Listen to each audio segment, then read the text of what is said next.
कृष्णाय वासुदेवाय हरये परमात्मने प्रत्यह क्लेशनाशाय गोविंदाय नमो नमः। जय श्री हरे। आप सभी भक्तों का स्वागत है आज की इस वीडियो में आपके अपने चैनल व्रत कथा में। तो आज की कथा में हम कार्तिक मास के 10वें अध्याय का बड़े ही प्रेम पूर्वक श्रवण करेंगे।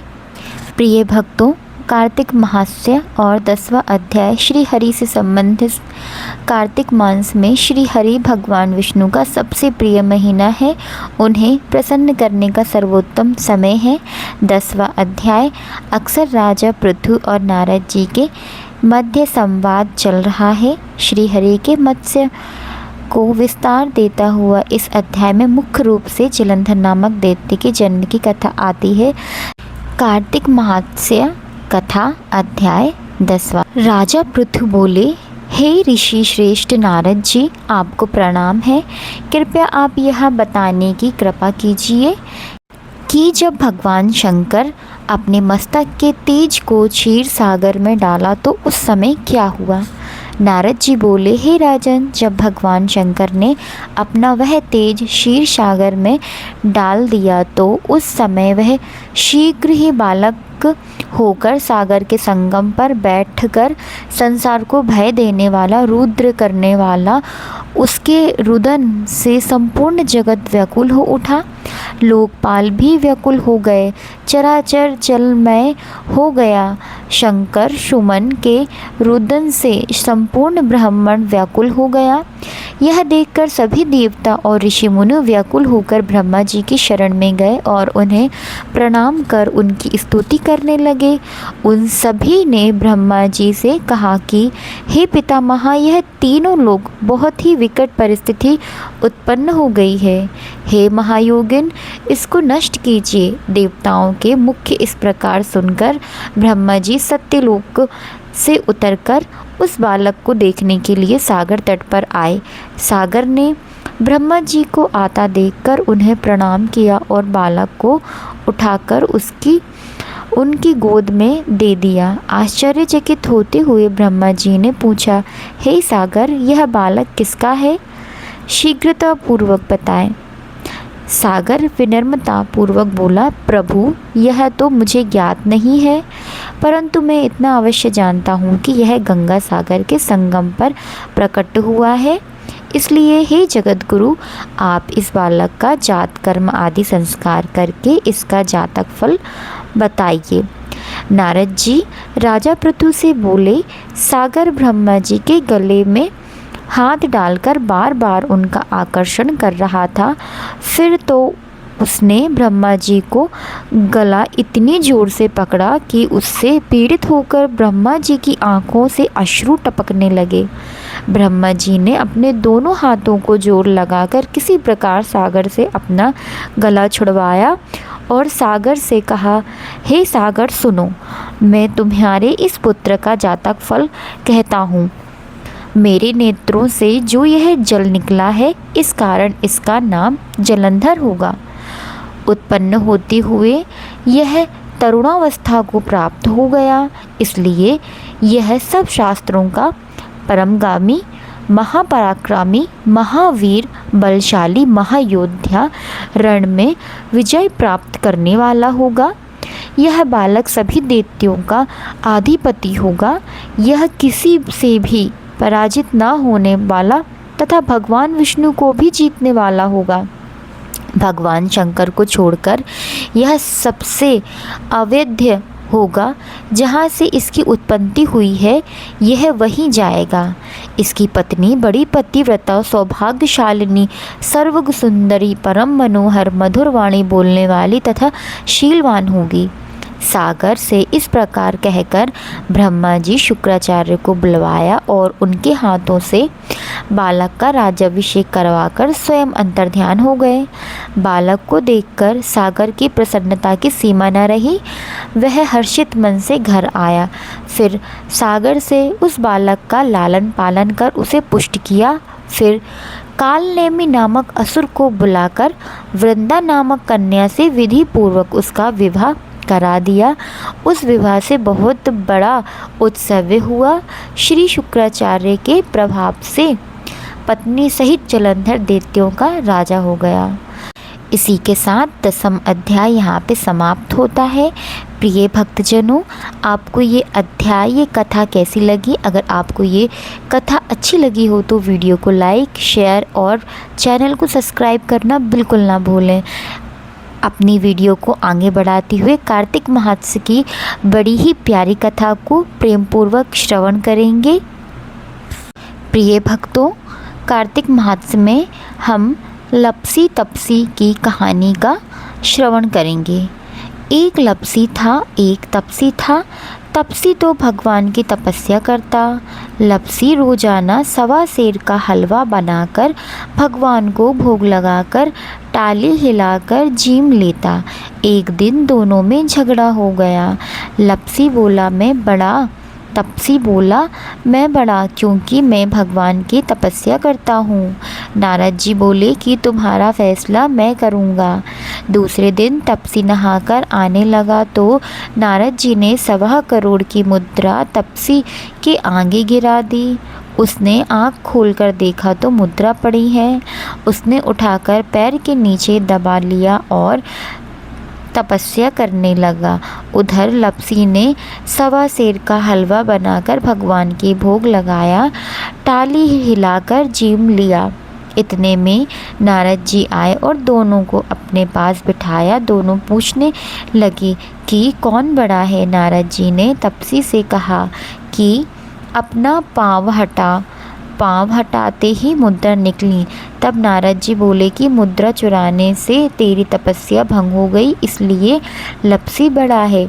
तपसी कहने लगा कि मुझे मेरी तपस्या का फल कैसे मिलेगा? नारद जी बोले तेरी तपस्या का फल कार्तिक नहाने वाला देगा। सब कहानी कहकर तपस्या का फल कार्तिक नहाने वाली देगा। यह सब कहानी कहकर तेरी कहानी नहीं कहेंगी तो कार्तिक का फल तुझे हो जाएगा। धोती देकर अनोखा नहीं देवे, सीधा देकर दक्षिणा नहीं देवे, ब्राह्मण जीवा कर दक्षिणा नहीं देवे। दीवा चासा के हाथ ना जोड़े तो तेरा पुण्य कपड़ा टेके बटन ना लागवे। दाहिने हाथ नाड़ा बांधे तो सबका फल तुम्हें हो जाएगा। इतना कहकर नारद जी चले गए। प्रिय भक्तों, आइए कार्तिक मास की एक नई कथा का श्रवण करते हैं। नाग बसेरे की कहानी। एक जाट का और एक फाट का दोनों दोस्त थे। जाट का चला बहन के घर, भाट का चला ससुराल। रास्ते में कुएं की पाल पर दोनों बैठ गए। जाट बोला नगर बसेरा कर ले। भाट बोला कि मैं तो ससुराल जा रहा हूँ, खूब खातिरदारी होगी। जाट कुएं की पाल पर बैठकर पानी की घंटी बजाकर घंटी और चावल का दाना लेकर नगर बसेरा करने लगा और बोला नगर बसेरा जो करे सो मल धोवे पाँव। ताता माड़ा तापसी देगी मेरी माँ। माना देगी मापसी देगी द्वारका का वास। मीठा मीठा ग्रास वृंदावन का वास। 5 कुंडली छठी रास मेरा जिवड़ो श्री कृष्ण के पास। डालूं पानी हो जाए घी झट से निकल जाए मेरा जी। कर करा के चल पड़ा। जाट की बहन बुरा चावल जिमाकर खूब बातचीत की। भाट का पहुंचा तो ससुराल में आग लगी पाई। बुझाते बुझाते राख उड़ते उड़ते हाथ भी काला मुंह भी काला। रोटी न पानी पड़ोसन आई बोली जमाई आया है, उसकी भी कुछ पूछ कर लो। सास बोली क्या करूं मेरा तापड़ा भू पता चला आया। पड़ोसन ने एक रोटी और छाछ दी, उसने खा ली। शाम को दोनों फिर मिले। दोनों बोले कह बात। भाट को बोला मेरे ससुराल में आग लगी पाई। बुझाते बुझाते भी हाथ मुंह काला, रोटी ना पानी। जाट बोला मेरी तो खूब खातिर हुई, मैंने कही थी ना नाग बसेरा कर ले। बोला आ अब कर ले। भाट बोला अब भी ना करूं, तेरी मावसी है, पता नहीं रोटी दे ना दे, तेरी तो माँ है, दही की छाछ चूरमा की पेड़ी धरी पाऊंगी। भाट ने नहीं किया। जाट ने नाग बसेरा जो करे सो मल धोवे पाँव। ताता माड़ा तापसी देगी मेरी माँ, माना देगी मापसी, देगी द्वारका का वास। मीठा मीठा ग्रास वृंदावन का वास, 5 कुल्हड़ी छठी रास, मेरा जीवड़ा श्री कृष्ण के पास।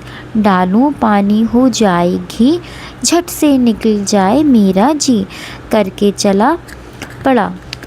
घर पहुँचते ही जाट की मावसी ने बहुत लड़चाव किया। भाट का घर गया तो उसकी भैंस खो गई। बाप एक लाठी धरे एक उठावे, बोला कि ससुराल गया तो आग लगा दी, यहाँ आया तो भैंस खो गई, पहले भैंस ढूंढ कर ला तभी रोटी पानी मिलेगी। सारा दिन हो गया, ढूंढते ढूंढते शाम हो गई पर भैंस नहीं मिली। बाजार में फिर दोनों मिले तो जाट ने पूछा क्या खबर है। भाट बोला कि आते ही मेरे बाप की भैंस खो गई, उसी दिन से ही ढूंढ रहा हूँ, रोटियों का ठिकाना नहीं। जाट बोला मैंने पहले ही कहा था नगर बसेरा कर ले। भाट बोला कि तेरे नगर बसेरे में इतना गुण है तो अब कर ले। दोनों नगर बसेरा करने लगे। नगर बसेरा जो करे सो मल धोवे पाँव, ताता मावड़ा तापसी देगी मेरी माँ, मना देगी मापसी, देगी द्वारका वास। मीठा मीठा ग्रास वृंदावन का वास, 5 कुल्हड़ी छठी रास, मेरो जीवड़ा श्री कृष्ण के पास। डालूं पानी हो जाए घी, झट से निकल जाए मेरा जी। उन्होंने नगर बसेरा किया तो आगे चला तो रास्ते में भैंस मिल गई। लेकर घर आया, माँ बोली लड़के को आते ही निकाल दिया। सारा दिन हो गया भूखा मरता, उसको खूब अच्छी तरह जिमाया। उन्होंने सारी नगरी में ढिंढोरा पिटवा दिया कि सब कोई कार्तिक और पीहर सासरे में आते जाते नगर बसेरा करे। जय श्रीमन नारायण। तो ये थी कार्तिक मास की दूसरी कथा। प्रिय भक्तों, आप सभी को ये कहानी कैसी लगी? अगर अच्छी लगी हो तो प्लीज़ वीडियो को लाइक करें, शेयर करें और सब्सक्राइब करना बिल्कुल ना भूलें।